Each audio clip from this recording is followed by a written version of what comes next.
one of the things I loved in all our conversations, and honestly it was such a delight to hear because we have all these multiple email chains, was that when Suhana was doing the notes, because she's like a reader herself and really deeply invested into it, taught you insights about your writing that you didn't know, and that's literally the highest compliment all the writers here would know, is when someone points out something that you didn't do on purpose, maybe, or didn't realize you did. So I'd love to know what was like your favorite part of the book, what are some of the things that really stood out to you, and you're like, and that's the meat of it, you know, there's always a great story, but when you find something that you're like, oh wow, did I find that? And I think you did, Prakash.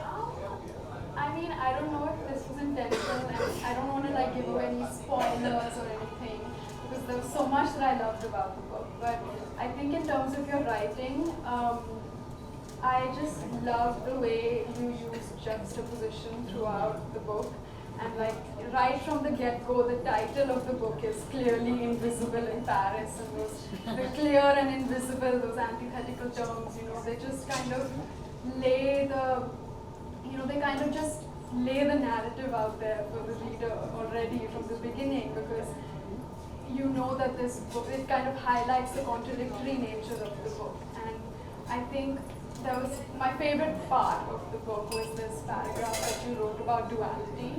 I can. Let's do it. Yes. Okay, I have it. I don't expect you to remember it. Please, I actually do. I'm really good at like memorizing quotes and stuff. I want to remember it. So I mean, I can read it, but you don't give a shit for this for memorizing your book. But I mean, you talk about, this is a quote from the book, the inseparability of contradiction, and how basically light doesn't exist without darkness, or there is no winter without summer. You can't feel happiness without having felt sadness, and essentially just stating that there is no good without the bad. So I think that was a very hopeful paragraph, because it just kind of shows that there's a balance in the world. But then more than anything, I found that it ties in with all the characters of the book and how they are so different and how they are such opposites of one another. They're all foils of one another, the four main characters, Violet, Dasha, Neera and Roselle, just reiterating it for everyone. But they're so opposite and they're so different, and I somewhere like to believe that that's what attracted them to one another. I like the whole idea of opposites attracting and opposites complementing each other. Like, you know, in real life you see two, like a couple, and they're so different but they go so well together. And yeah, that we kind of seek things in other people that we don't find in ourselves. So I love that. I love that you complete me kind of a thing.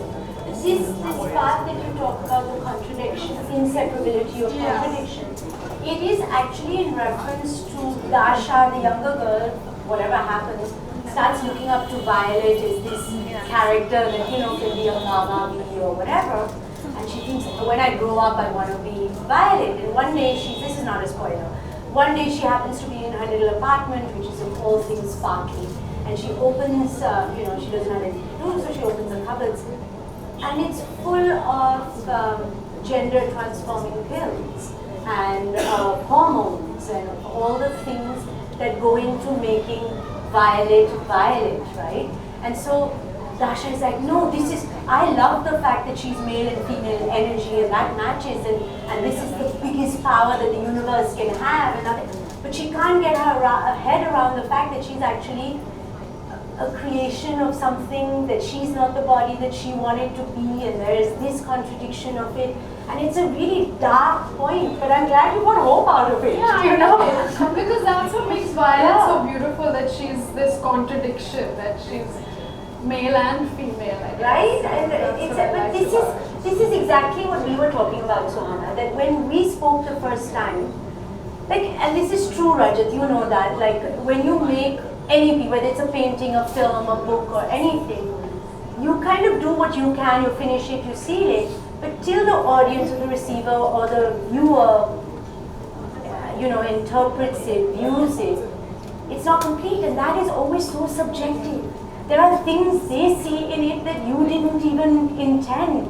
And for me, that has been, I can't tell you the early readers who have read the book and the things they've come up with, and they were like this, and I was like, I wrote that, like I didn't mean it like that, but yeah, okay, that's fabulous. So yeah, can't wait for all of you to read the book.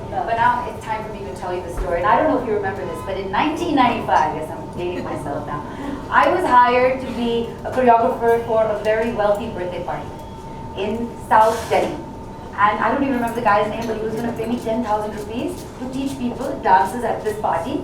And I taught them the paper dance, 3 steps of salsa, and they're all like very rich people. And I used to do all my shopping at Sarojini Nagar at this stage of my life. 17, yeah? So suddenly, in a whirlwind, in sort of like hurricanes in Koil, gorgeous, stunning, with the sexy crop top, tied up. At 17, I was not. I was just 17, maybe you were not, maybe you were both hot. Oh, I was thinking I'm older than everyone making me older. Let me tell my story, it's a comedy, I promise. Let's see how it goes. So she rushes in, and I've never seen like a creature so magnificent and so like, and she's bought this tiny painting as a gift for this guy, which must be worth like a lot more money than I've ever seen in my life. And it comes out, yeah, because I was Sarojini Nagar at this point. No, and then she comes in and she's doing, and they're all doing tequila shots on the floor, and I'm like, God, I've only seen this in the movies. And I just assumed that there would be no relatability, and they're going to look through me because I am the hired choreographer for the day. But Koil came up to me, and she tapped me, and she said, hey, want some cake? I was like, what? She goes, it's a birthday, you want some cake? And she went to the kitchen and got me a piece of cake and a fork, and she said, eat it. I was like, this is amazing, like she knows I exist, and I was like, and you don't remember the story, and we met so many times, and I told you this when I met you so later. That's what I love about this accidental nature of people that you wouldn't expect. And even in the book, the 4 characters who live in this building, day in, day out, sort of walk past each other because we kind of choose to see through people, or people see through us, maybe not even on purpose, or we assume that this person is going to be better than me and I'm not even going to engage. But I love that, and you were that character for me, and really, to be honest. So I have to ask, and you know, since she set the tone of not the same generation, let's say not the same city, how did you guys become friends? I know you work together, but again, it's a very beautiful, unexpected, and accidental friendship, right? You know, there is a line in my book, and I don't, this is genuinely, it applies to you. There is a line where one of the characters says, finally discovers there is a difference between confidence and self-acceptance, right? And when we're younger, that difference is very, like it's blurred, because you're confident and you accept yourself and stuff. And the first time I saw Suhana walking on set, maybe she was nervous, I don't know, it was very early days and stuff, but there was, that line didn't exist, and as I'm getting older, I have that line very clear, you know, there's a difference. I am very confident. Do I accept myself? Well, I don't know, so a lot of the characters are like that. When I saw Suhana, she was very clearly confident and, you know, full of self-acceptance.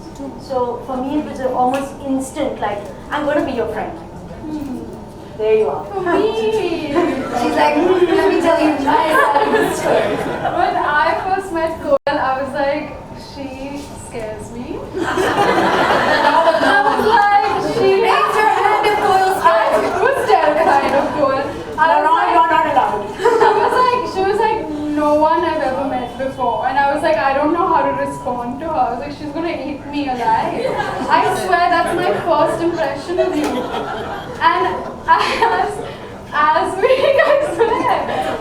we got to know each other, and as I spent more time with you, I feel like she brought out this really sassy side to me that not a lot of people get to see, and I really enjoyed that. And also I learned that she's, you know, into plays and writing plays, and in our breaks, like literally on set, she'd be writing a play and making her own stuff, and I thought that was so inspiring. I'm complimenting you now because I called you scary earlier. Please note that. Because I'm so terrified, I love it. No, I'm not anymore though. I'm amazing that she has no. Yeah, well, you're terrifying. I just want to put it out there. In a good way. Oh, this is actually an intervention. The book is just a. Joking, obviously. Yeah, but it was literally you talking about, you know, people wouldn't expect you to feel like an immigrant or feel like an outsider. But when I saw you, it was like you just exuded this self-confidence, and you were just powerful. The difference between self-confidence and self-acceptance, right? So There is a difference. And because I don't want to be bashed anymore, I'm going to read a bit. Can I? You can. Read my mind. I was about to say, I think it's time to hear some of the sassy, savagery, sexiness that she's poured into this book. But I'm not sure it's because, you know, what do you read? Like, how do you read something without anyone having read the book and all that? So I don't want to ruin a lot of things. But I like this bit only because it plays into this idea of invisibility and visibility, which is a big deal, you know, because when I was like a 17-year-old moving to UK for the first time to study, yes, I was a popular, confident child and kid, and I went there, and I was like, what is wrong with me? No one is looking at me, like, what's going on? And then I realized that in India we're so used to everyone always looking at everyone all the time that when someone is just minding their business, you think you're invisible. And I was like, okay, this is not, you know. So this kind of feeds into this. Of course, I don't have my glasses because I'm too plain, so we will try.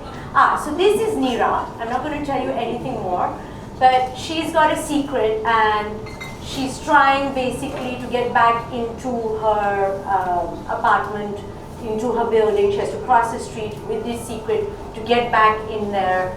And she's feeling rather visible. She always wants to be visible, but this is the one moment she wishes that she was invisible, right? So this is where she is. This was her neighborhood. They were all there. The boulanger with his big bay window, flaunting his assortment of artisanal viennoiserie, and his contempt for those who ordered the wrong pastry at the wrong time of the day. By the way, this has happened to me all the time. Order a croissant in the anything but the morning and you've had it, right? The dry cleaner who made it clear that she preferred chatting with her gang of delivery boys than attending to dirty clothes. And the Tunisian guy from the overpriced fruit shop. All of them insisted on greeting her every time she passed. This peculiarity of Paris, constantly saying hello and goodbye to everyone, only to render them invisible straight after, had always maddened her. What purpose did politesse serve when you had no intention of actually acknowledging a person or their needs? In Mumbai, you never bothered with salutations. You just cut to the chase. And no matter how hard you tried, you could never be invisible. There was always eyes on you. And there was always someone more than ready to dive into your life and impose their assistance. Though she was nothing more than a bonjour to these vendors on most days, today she was sure that they would notice her and her secret. Lovely. You know, I have to read a paragraph that I loved. I was literally telling Meghna was a fellow author in the room today. There she is. I was reading out from my phone notes of things that I loved about the book. And here's a paragraph that is so me and so Gen Z, even though I'm a very different generation. Give a context. Okay, I'll give you a context. I'm reading a context of Dasha, who is the stunning 17, 18-year-old Russian model who's just had the most magnificent evening because she's had the time of her life and she's finally sort of made it. And she's on the other side of the door of Violet. And she feels that, oh, you know, we're going to have this amazing evening tonight because of everything that's happened, but doesn't realize that Violet has gone through her own crisis and just assumes that Violet is mad at her about something. And I'll tell you after this why this is, and Karishma's laughing there because this is overthinking. You must hate me, you only said okay with the full stop. Okay. Slumped on the floor like a disowned dog, Dasha leaned her head against Violet's door. She couldn't understand why the door and the life that lay on the other side of it had shut her out. Instead of celebrating the success of the show together, Dasha felt she was being punished for a crime she was yet to discover she had committed. It was the affliction of adolescence that made it inconceivable to her that she wasn't somehow at the center, or for that matter, the cause of this unfolding drama. Not yet 18 and her life was already repeating itself. Why did the adults she loved the most abandon her? And this hit me straight through the heart because I'm clearly not adulting well. Because as soon as something happens to someone, I just assume I must have done something. So I'm pretending to be main character energy when I'm really not. And I kind of literally love, what I love also about this book, it's not a spoiler, but you love this. You're not, and don't let it bother you. You're never going to know who the main character is. Because all of us are the main characters in our own story and supporting cast of each other's. And I love that. Through the whole book, you're like, oh, maybe it's about this person, maybe it's about this person, but it's actually about all of them in love. You know, this is the part as a writer I didn't think, right? Like, it's like... You did it on purpose? No, I mean, I was just like, whatever jump in here? Because you said Dasha, this gorgeous, wonderful model. I just found a bit where it actually describes her physical appearance, and it's a bit like, anyway, so she's gone for her first lineup of fashion show casting. And as an actor, when you go for casting, it's very different, you know. You go for casting, it's quite, it's different. Like, yes, you have people who look like you, but then you still get to do your piece. You still get those 5 minutes. You still get the person's attention.